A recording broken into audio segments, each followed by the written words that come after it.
क्या आप जानते हैं कि कुछ कथाएं सिर्फ सुनी नहीं जाती, उन्हें महसूस किया जाता है।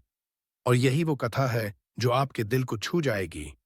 कहते हैं जो इस कथा को सुनता है उसके जीवन में निष्काम भाव जागता है, उसकी इच्छाएं शांत होती जाती हैं और वह मोक्ष के मार्ग पर कदम रखता है।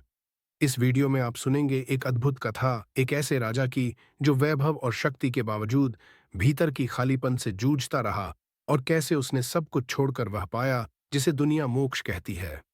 इस वीडियो को अंत तक जरूर सुनिए, क्योंकि हो सकता है यही शब्द आपकी जिंदगी बदल दें। अगर आपको ये वीडियो पसंद आए तो लाइक करें, अपने दोस्तों और परिवार के साथ शेयर करें और नीचे कमेंट में लिखें कि इस कथा का कौन सा हिस्सा आपके दिल को सबसे ज्यादा छू गया। तो चलिए शुरू करते हैं इस अद्भुत आध्यात्मिक यात्रा को, जो केवल एक राजा की नहीं बल्कि हम सबकी खोज की कहानी है। बहुत समय पहले एक विशाल और समृद्ध राज्य था जिसका नाम था सुवर्णपुरी। यह राज्य अपनी अद्भुत सुंदरता, असीम संपत्ति और अत्याधुनिक कला कौशल के लिए प्रसिद्ध था। वहां का राजा था वीरेंद्र, जिसकी वीरता, बुद्धिमत्ता और दानशीलता की चर्चा चारों दिशाओं में होती थी। किंतु बाहरी वैभव के पीछे उसके हृदय में एक गहरी रिक्तता थी। रात के नीरव समय में जब महल की दीवारों पर दीपक की लौ नृत्य करती, तब उसके भीतर एक अनजाना प्रश्न जागृत होता। क्या यही जीवन है? क्या यही अंत है? इन सोने के सिंहासनों और अनगिनत सैनिकों से परे क्या कुछ और नहीं? उसका मन एक अदृश्य आह्वान की ओर खिंचता।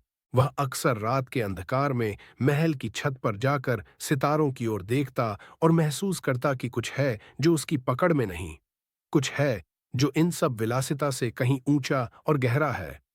एक दिन उसके महल में एक वृद्ध ऋषि का आगमन हुआ। ऋषि का चेहरा तेजस्वी था, आंखों में अनंत शांति का समुद्र, और आभा ऐसी कि महल का हर कोना आलोकित हो उठा।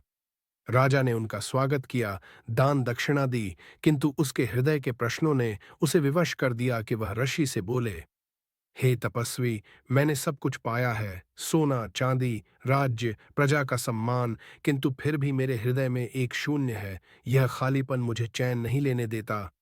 क्या आप बता सकते हैं कि यह क्या है?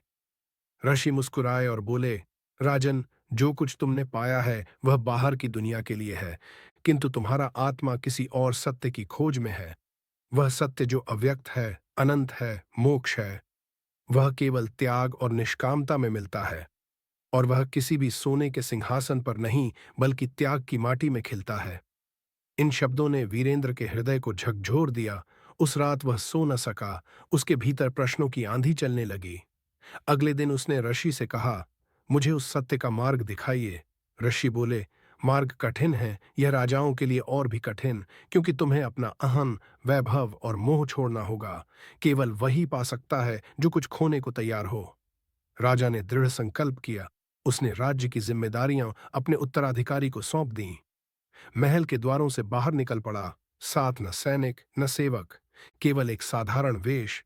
वह चल पड़ा अज्ञात मार्गों पर, तपोवनों में, पर्वतों की गुफाओं में, जंगलों की नीरवता में।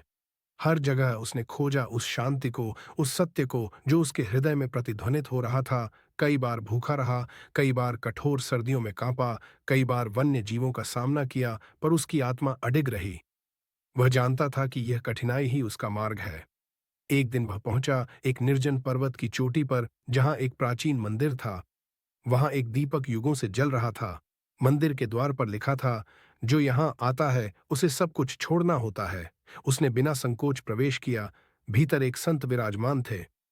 उनका चेहरा उस दीपक से भी अधिक तेजस्वी। उन्होंने कहा, स्वागत है राजन, तुम वह खोजने आए हो जिसे पाने के लिए लोग जन्म जन्मांतर भटकते हैं। पर तुम तैयार हो केवल तभी जब तुम्हारे भीतर त्याग की अग्नि जल चुकी हो। वीरेंद्र ने कहा, गुरुदेव, मैं सब कुछ छोड़ चुका हूं, अब केवल सत्य चाहिए। संत ने उसकी परीक्षा ली। उस कई दिनों तक मौन साधना कराई, कई कठिन प्रश्न पूछे, हर भ्रम को तोड़ा, हर मोह को जला डाला। वीरेंद्र धीरे धीरे अपने भीतर की परतों को हटाने लगा।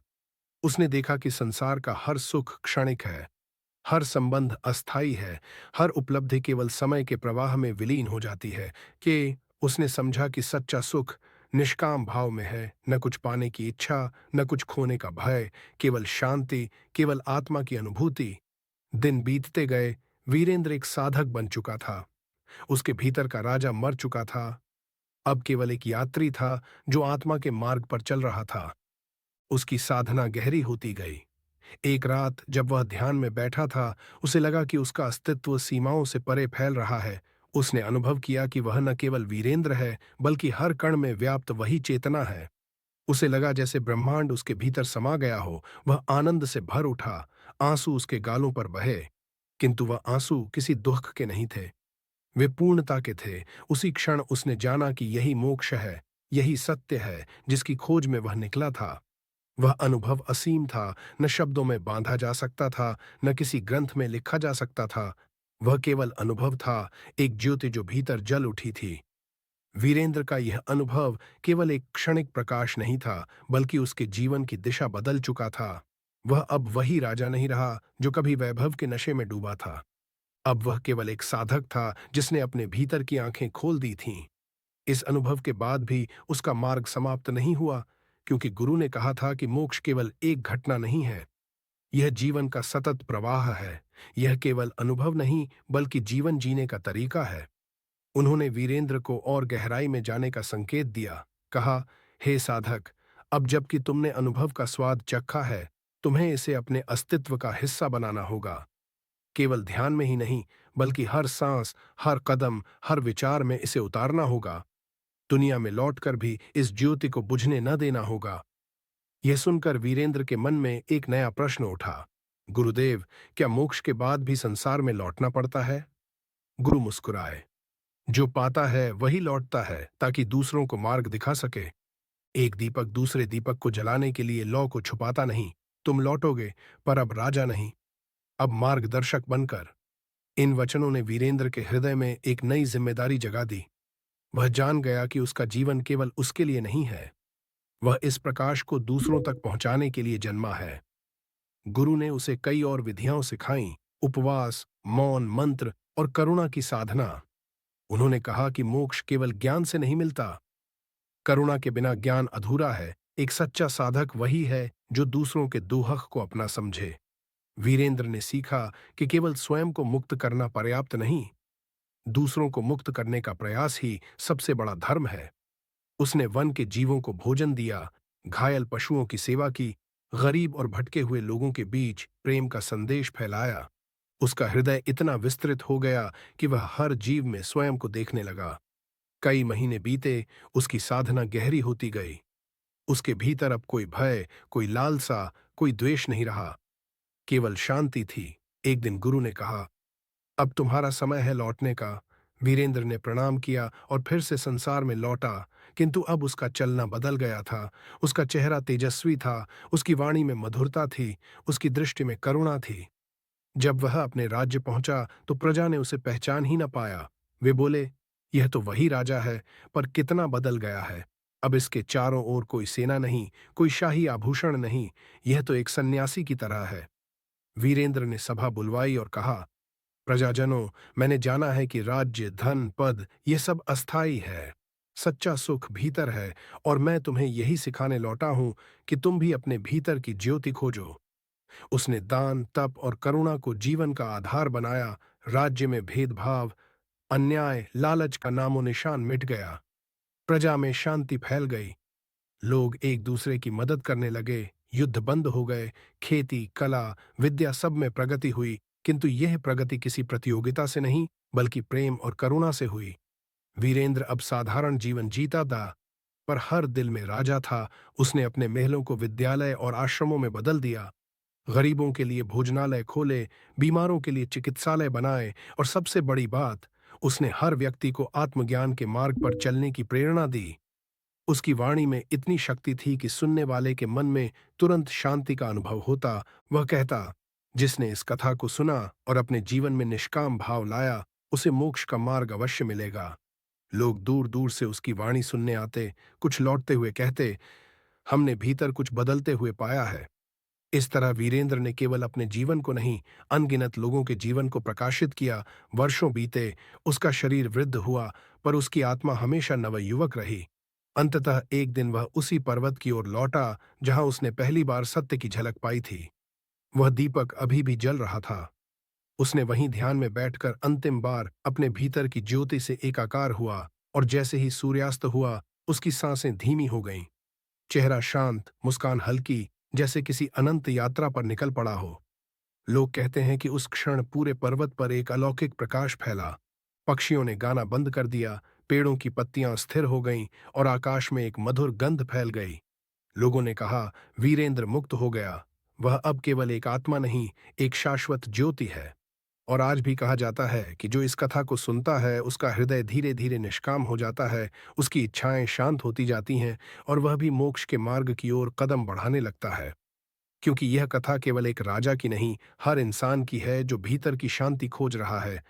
और यह वचन है कि जो इसे मन से सुनेगा, उसे भी उस प्रकाश की झलक अवश्य मिलेगी।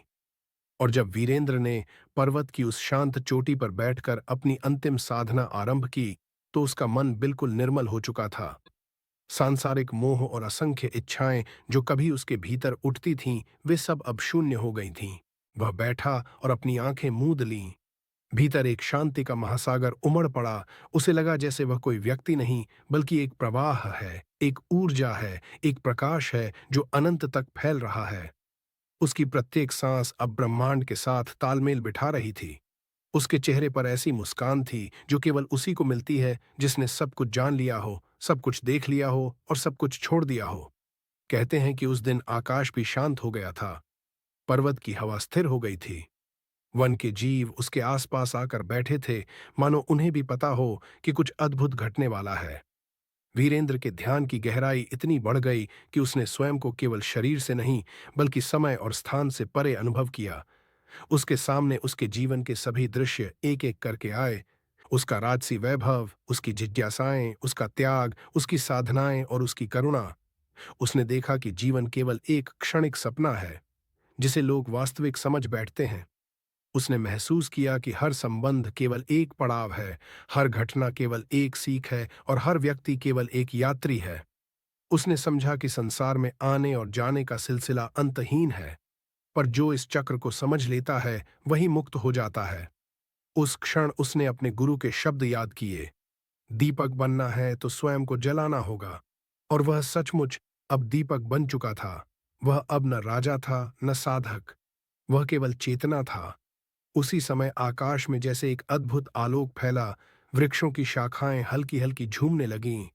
पर्वत की चोटी से एक मंद संगीत की ध्वनि उठी और वीरेंद्र की अंतिम सांस उसके भीतर की शांति के साथ विलीन हो गई। उसका चेहरा इतना शांत और तेजस्वी था कि जो भी उसे देखता वह श्रद्धा से भर जाता। कहते हैं कि उसके जाने के बाद भी उस पर्वत पर वह प्रकाश वर्षों तक दिखता रहा। लोगों ने वहां आकर ध्यान किया, प्रार्थनाएं की और उनके जीवन में भी एक अद्भुत परिवर्तन हुआ। यह स्थान तीर्थ बन गया। लोग कहते कि जिसने भी इस कथा को सुना उसका मन बदल गया। उसके भीतर एक अलौकिक शांति का अनुभव हुआ और धीरे धीरे उसका मन मोह और लोभ से मुक्त होने लगा। इसीलिए कहा जाता है कि जो इस कथा को श्रद्धा और निष्काम भाव से सुनेगा, वह भी मोक्ष के पथ पर अवश्य चलेगा। क्योंकि यह कथा केवल वीरेंद्र की नहीं, यह हम सब की है। हम सब के भीतर एक राजा है जो मोह में बंधा है और एक साधक है जो मुक्त होना चाहता है। यह कथा हमें याद दिलाती है कि धन, पद, सम्मान ये सब केवल साधन है, लक्ष्य नहीं। लक्ष्य है भीतर की उस ज्योति को पहचानना, उस अनंत शांति को पाना जो किसी महल की दीवारों में नहीं, बल्कि अपने भीतर की नीरवता में छुपी है। और यही वह दिव्य संदेश है जिसे समझने वाला जीवन के हर दुहक से परे चला जाता है। इसलिए इस कथा के अंत में यही कहा जा सकता है कि जिसने इसे सुना, समझा और अपने जीवन में निष्काम भाव अपनाया, उसके लिए यह कथा केवल शब्द नहीं, बल्कि मोक्ष का द्वार है। यह कथा आपको अच्छी लगी हो तो प्लीज लाइक, कमेंट और सब्सक्राइब जरूर करें। धन्यवाद।